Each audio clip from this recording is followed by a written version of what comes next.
Fala pessoal, tudo bem com vocês? Espero que vocês estejam bem, com a graça de Deus, né?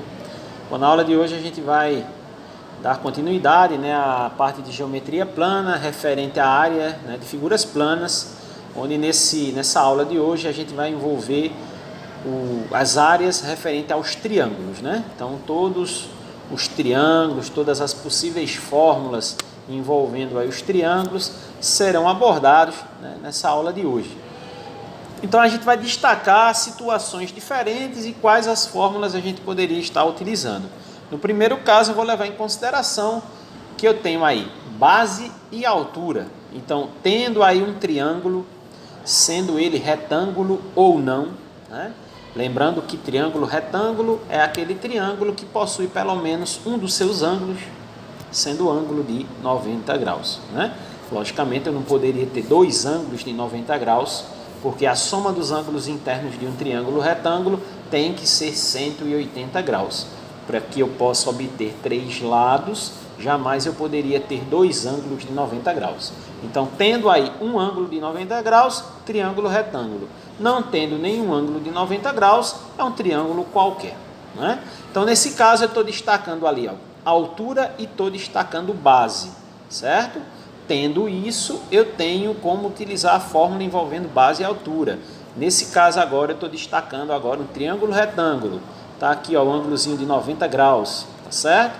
Tenho aí a base, tenho aí a altura. Então, temos aí para a gente calcular base vezes altura dividido por 2, toda vez que tivermos um triângulo, que nesse triângulo nós tenhamos a base e a altura, é só utilizar essa fórmula e a gente chega no resultado. Ok? Mas temos outras situações. Uma dessas outras situações, nós temos aí o triângulo tendo lados iguais.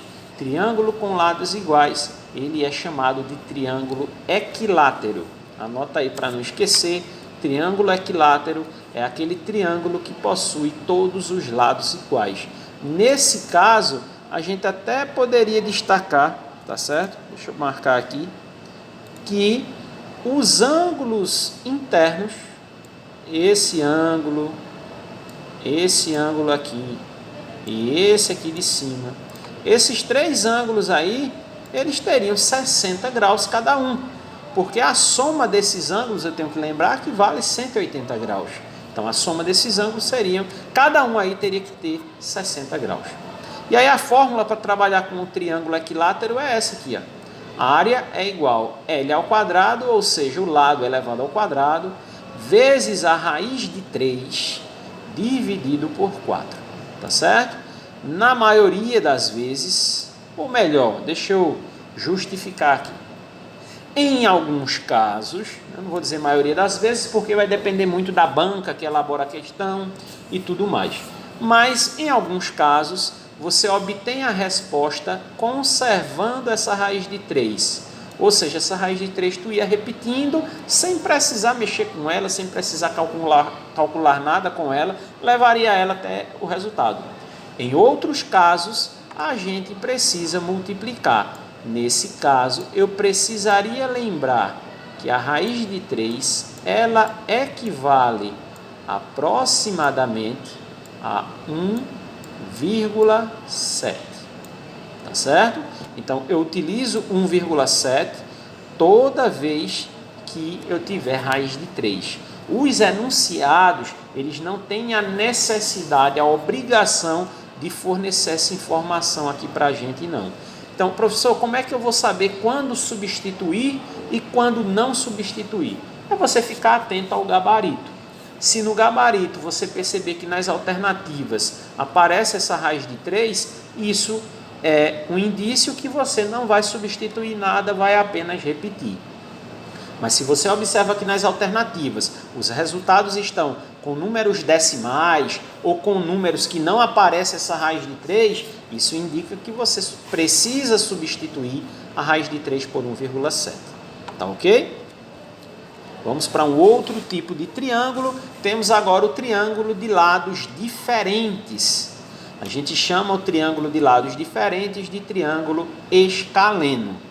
Vale a dica, eu não tenho a altura desse triângulo aqui, porque mesmo que os lados fossem diferentes, Mas se eu tenho base e se eu tenho altura, eu utilizo lá a primeira fórmula. Sempre recorra a ela. Sempre que você tiver base e altura, recorra para a primeira fórmula, que é mais fácil. Base vezes altura dividido por 2. Agora, uma situação como essa, eu não tenho a altura e tenho apenas o valor desses lados aqui, como é que eu faço para descobrir a área? Eu vou utilizar essa fórmula aqui. Onde essa letra P, eu chamo ela de semiperímetro. Como é que eu obtenho esse semiperímetro? Tá aqui, ó. Eu somo os lados como se eu estivesse calculando um perímetro normal e o resultado eu vou dividir por 2. Por isso que a gente chama de semiperímetro, porque é a metade do valor do perímetro. Quando eu obtenho esse valor, aí eu venho para a fórmula da área. Esse P é o semiperímetro, multiplico por P menos A, que seria um dos lados, vezes P menos B, o valor do outro lado, vezes P menos C, o valor do terceiro lado. Tá ok? No final vamos ter aí um valor que na maioria das vezes não é quadrado perfeito, não tem raiz quadrada exata. Nesse caso, fica aqui a dica, a gente precisaria racionalizar. Eu não vou destacar agora, não vou revisar essa parte agora para o vídeo não ficar longo, mas eu já chamo a atenção aqui de uma revisão, da necessidade de se fazer uma revisão sobre racionalização de radicais, assunto lá do 9º ano do ensino fundamental, tá certo? Então aqui temos uma terceira maneira de determinar a área dos triângulos. Acredito que a quarta e última forma de calcular a área dos triângulos é quando a gente tem dois lados, o valor de dois lados, e temos o valor de um ângulo. Só que o valor desse ângulo, eu esqueci de colocar ali, é justamente o ângulo que aparece entre essas duas medidas. Então eu tenho aqui, ó, o valor de A, o valor de B, e entre eles eu tenho um valor para esse ângulo aqui, tá certo? Eu não sei quem é, eu vou chamar esse ângulo aqui, não sei se eu coloquei ali, deixa eu ver, coloquei, estou chamando esse ângulo aqui de ângulo alfa. Pronto, eu tenho duas medidas, entre eles eu tenho um ângulo. Percebe que não é o ângulo de 90 graus. Como calcular a área nessa situação? Tem fórmula para isso? Tem. Nós vamos utilizar essa fórmula aqui, ó. A vezes B vezes seno de alfa, e aí eu preciso já aparece aqui para mim o primeiro arco trigonométrico nessa sequência aqui das áreas, dividido por 2, tá ok? Outra sugestão para revisão aqui, estudar, relembrar os ângulos notáveis. Geralmente acontece de aparecer aqui algum ângulo notável. Quais são eles? 30 graus, 45 graus e 60 graus, tá bom? Mas é bom a gente fazer uma revisão mais detalhada para que a gente possa fixar melhor essa ideia. Se for um desses três ângulos, eu preciso saber quanto vale o seno dele. Volto a repetir como fiz lá com a raiz de 3. O enunciado não é obrigado a fornecer esse valor, não.